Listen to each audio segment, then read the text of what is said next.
Perdone, ¿para la entrevista de trabajo? Gracias.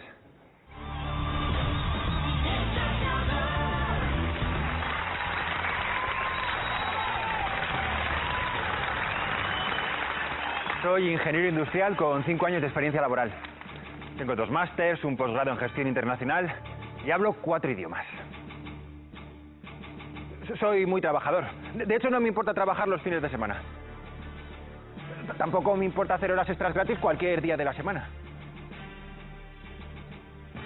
Acepto un sueldo de mierda. Unos 1000 euros o así. Bueno, quien dice 1000 dice 600 euros. O 400.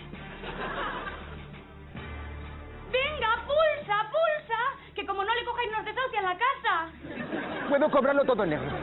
No hace falta ni darme de alta en la seguridad social. ¿Qué coño? Puedo hacerme hasta falso autónomo. Y quien dice coche de la empresa, dice coche propio. Nunca en mi vida hago huelga. Paso olímpicamente de mis derechos laborales. Pero si está pienso que los sindicatos no sirven para nada.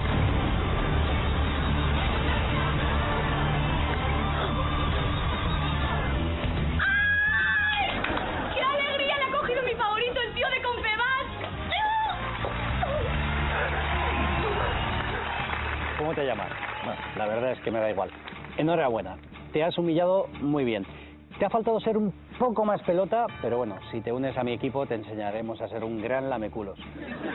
Gracias por esta oportunidad, de verdad. Muchas gracias. Muchas gracias. También quiero decirte que me has emocionado.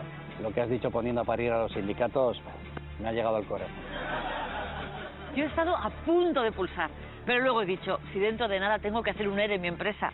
Por eso me alegra que te hayas ido con Juan Mari, que es un empresario, que es un auténtico artista. Un artista de la evasión fiscal y la explotación laboral. ¡Enhorabuena!